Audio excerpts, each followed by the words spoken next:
Before I get into this breakdown, what you're about to see is the perfect example of what happens when PC gains control of the media and how they will spin a narrative in order to make it their own. So this person's name is Will Cain. I believe he used to work at ESPN and now he works over at Fox News. What a transition. And he's about to speak on Ralph Yarl. I'm going to leave it right there and I'm going to play the clip for you and let you hear for yourself what he says. A hard turn to a sad and tragic story out of Kansas City, where a young man, 16 years old, appeared to have gone to the wrong residence. The man inside, the 84-year-old man inside, responded to the young man at his door with gunshots. Now, you can imagine yourself on both sides of this door, going to the wrong residence to pick up your siblings, literally got the wrong address. And all of a sudden, as you're standing at the doorbell, shots ringing out. You can also imagine yourself on the other side, an 84-year-old man with a 6-foot-tall guy outside your door, reportedly pulling on the glass outer door to come inside. Here's what I would tell you. This is a tragedy, but there is zero evidence that it is racist. And that's the narrative today, that it is ringing a doorbell while being black. I'll reserve judgment, as we all should, until we get the facts to arrive at a conclusion. But before I get into this breakdown, I gotta ask, Will Cain, did you watch my video? Because if y'all look at the thumbnail for my video about Ralph Yarl, in the thumbnail, it literally says, ringing the doorbell while black. And he said it right here. So Will, have you been watching my videos? It's okay. I know many of them be watching our stuff. They'll never admit to it. But when you listen to them long enough and they start saying certain things, you know what the talking points are and where they came from. I'm just waiting for one of them to say I feel nothing or palm colored. That'll be the day. But back to this breakdown nonetheless. Let's just go ahead. You know what? I'm going to skip ahead from this first part and get into the main part that I really wanted to talk about here. The 84-year-old man inside responded to the young man at his door with gunshots. Now, you can imagine yourself on both sides of this door, going to the wrong residence to pick. There is no both sides of the story. You see what he tried to do? He said you can imagine yourself being on both sides of the story. That goes back to the narrative that we always say of they find a way to be on both sides of a narrative, which is basically what he tried to do. He tried to say, well, on one hand, it was this, and on the other hand, it's this, basically trying to give Andrew Lester an out. And somehow Ralph Yarl just had to be up to no good. There is no two sides. There's one. The one side is Andrew Lester came to that door and shot Ralph Yarl for ringing the doorbell not once but twice. Interestingly enough, Will Cain did not mention about Andrew Lester shooting Ralph twice. Once in the head and the next time in the shoulder. I believe it was in the shoulder. Pick up your siblings. Literally got the wrong address. And all of a sudden, as you're standing at the doorbell, shots ringing out. You can also imagine. That's the only story right there that you will go with, Will.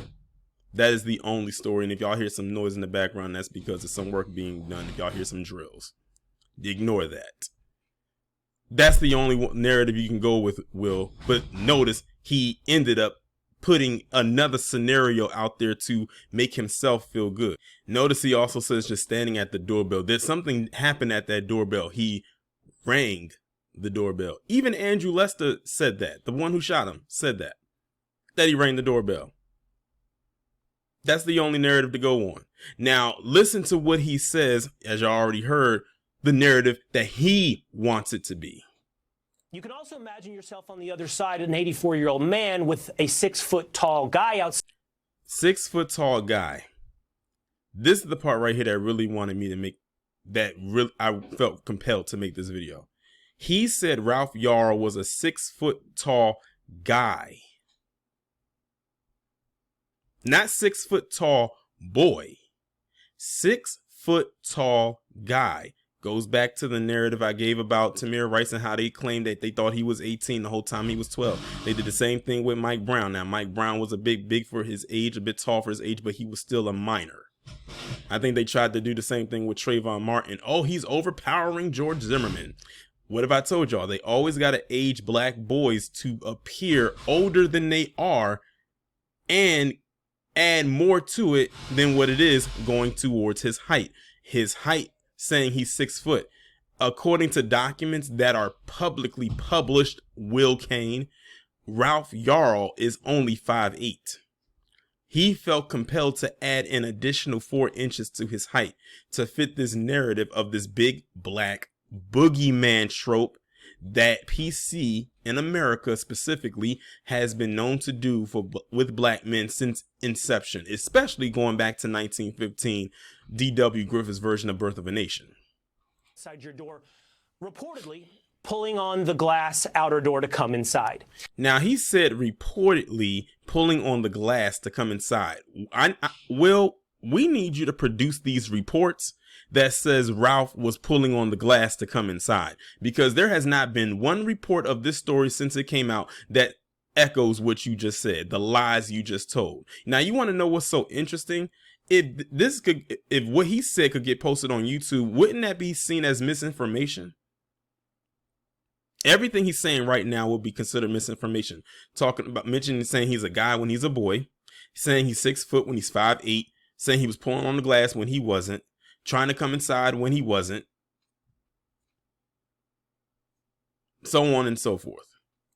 Here's what I would tell you. This is a tragedy, but there is zero evidence that it is racist. And I'm going to be honest, the reason why Will Cain is coming out here and saying that this isn't racist is because of what the grandson said. When the grandson came out and said that his grandfather had racial tendencies, they literally chomped at the bit to say that Andrew Lester was not a racist. How would you know? How are you going to know more than what the grandson says? Or are you trying to say that the grandson is a liar? Now, I said in my video about this that I believe that the grandson was holding back when Don Lemon was trying to get him to say more to it. But the grandson wouldn't know because he's his family. He grew up around him. But really, like I said, what they really don't want it to be is to say that it's a racial narrative. But I wonder what they have to say about the black man down in North Carolina that was firing off, and two of the people that were shot were both white. A little white girl and her dad. But then again, they really haven't talked about it like that because, let's be real here, a lot of PC people don't care about anything that happens to them. Unless it's a narrative they can spin and turn it on to us, which I'm shocked they didn't do, considering that the person who did the shooting was a black man. With priors, that lines right up with them, but I didn't really hear them talk about it like that. And I was on a live stream the other day when someone had brought that up and was asking, he said, why do they think they talk about it? And I said, simple, because white people don't care about each other as much as people think they do. And I left it at that. Literally, that's paraphrasing. That's what I said. And that's the narrative today, that it is ringing a doorbell while being black. I swear, I think Will Cain must have been watching my video because that's what my thumbnail said. I'll reserve judgment, as we all should, until we get the facts to arrive at a conclusion. Well, here's the thing about facts, Will Cain. You are void of them because you accused Ralph Yarl of being 6 foot when he's 5'8", of pulling on the glass when he was just ringing the doorbell, trying to come in when he wasn't, and a host of other things that were not true. Notice that when he gave his first story, which is the story that everyone knows about, it was very light. But when he got to the story that nobody knows about because it's not true and it doesn't exist except to Will Cain and those who are of his ilk, his mindset and level of thinking, then he was very thick with it. He was very heavy-handed on it. This is what you call spinning a narrative. But what you see right here is a microcosm of what people like Will Cain have done globally to change narratives to fit their own comfort.